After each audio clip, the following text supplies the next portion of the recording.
Sometimes life flips the whole script on you so fast you barely have time to catch your breath. Like, one minute you're the invisible help scrubbing floors, and the next, you're the one holding the keys to the whole castle, watching the mighty get humbled right in front of 500 of Manhattan's richest faces. That's exactly what happened the night the Ashworth family tried to tear me down in public, not knowing I could buy and sell their entire legacy without blinking. Yeah, that happened. Let me back up a sec. 17 days. That's all I had left of what was supposed to be the toughest, strangest experiment of my life. 2 years living like I was nobody.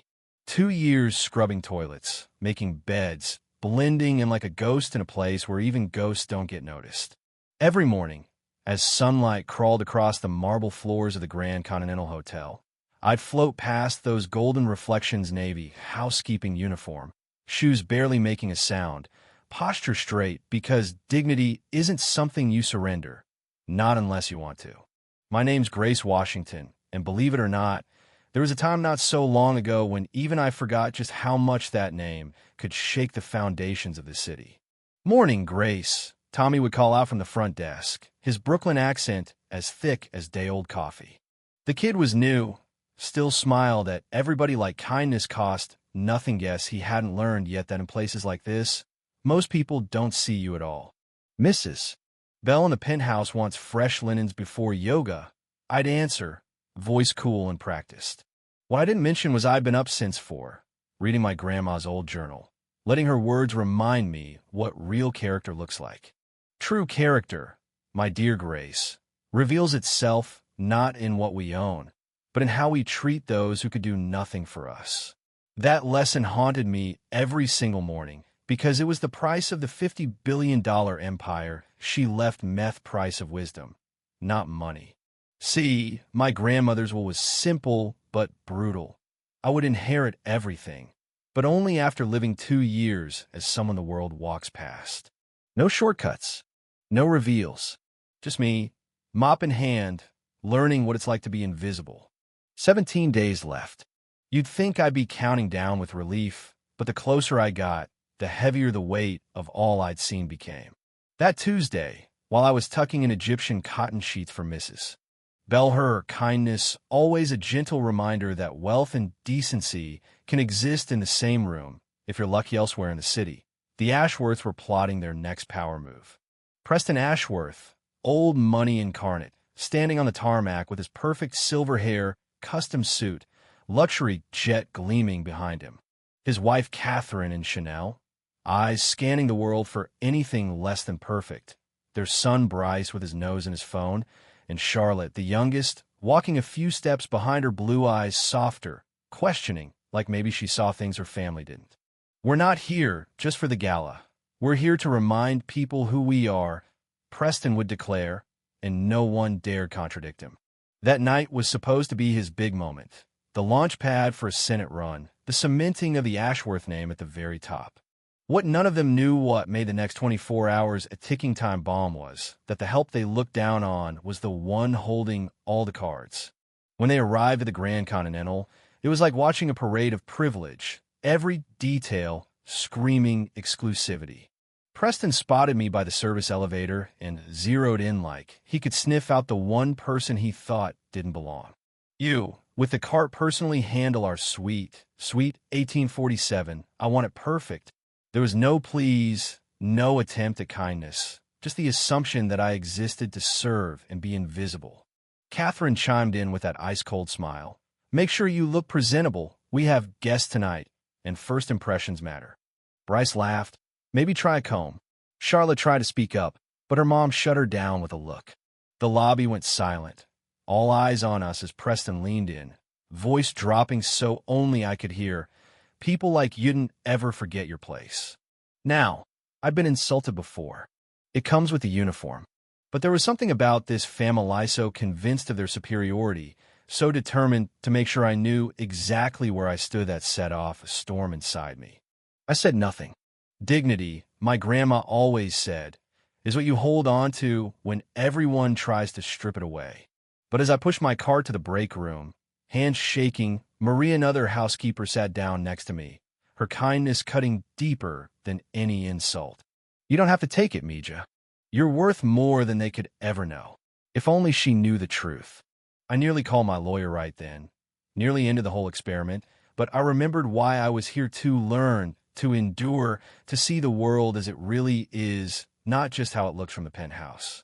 That afternoon, as I cleaned the Ashworth Sweet Massive cold, stuffed with things more expensive than entire apartments, I listened to their family dynamics.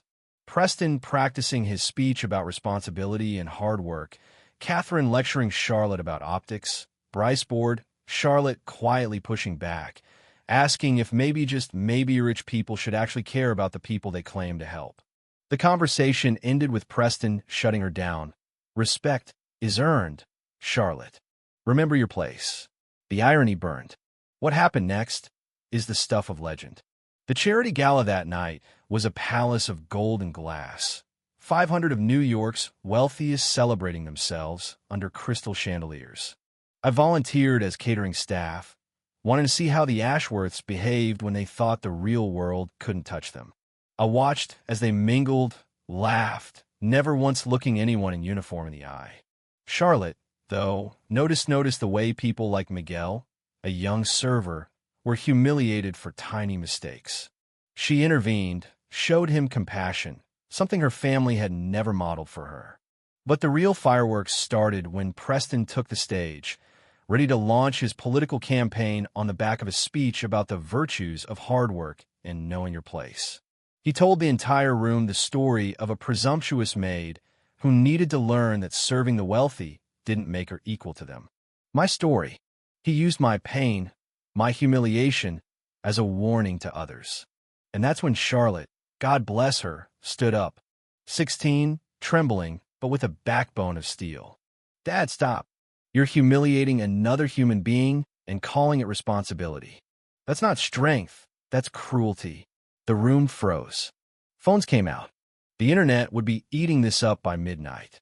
Margaret Morrison, matriarch of New York aristocracy, took the mic and demanded Preston explain himself, calling him out in front of everyone who mattered. The Ashworths' carefully constructed world was collapsing in real time. I stood in the shadows, clutching the brass key to the safety deposit box that proved I owned the hotel they stood in, the room they shamed me in, the very stage Preston was using for his grandstanding. My grandma's words rang in my ears. True power is choosing mercy when destruction would be easier. I walked forward through the silence, through the stairs, past the looks of shock as people realized the maid wasn't disappearing. I took the microphone. My name is Grace Washington. Yes, I'm a maid, but I'm also the owner of this hotel. My grandmother built a $50 billion empire starting in a uniform, just like mine. And she left me everything on one condition.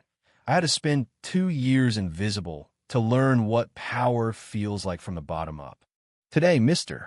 Ashworth tried to teach me about my place. But I know exactly where my place isn't. It's making sure no one here ever forgets that human dignity is not up for sale. I pulled out the deed, showed it to 500 stunned faces. You have 24 hours to check out, Mr. Ashworth. No one treats my people like that and stays under my roof.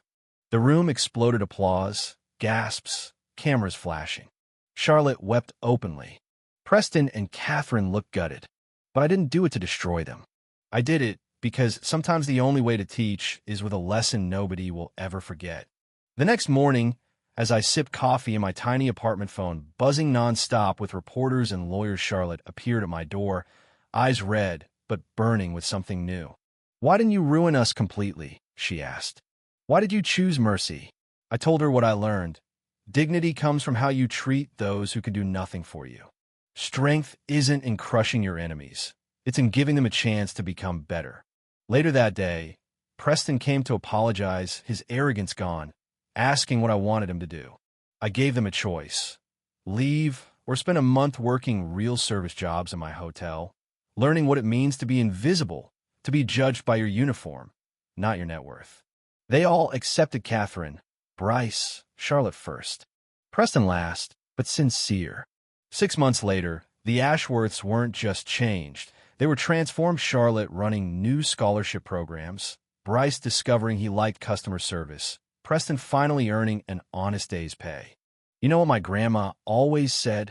The biggest inheritance isn't money. It's the wisdom to know what really matters.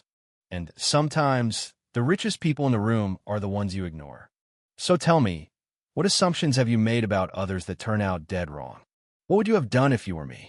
Share your stories, your revelations, your challenges about justice and dignity below. I read every single one. And don't forget to subscribe for more stories that'll flip your perspective, maybe even change your life. Because sometimes the greatest power isn't what you own, but how you choose to lift others up. The end, or maybe just the beginning. Xin chào các bạn, mình là Trinh, mình phụ trách viết content.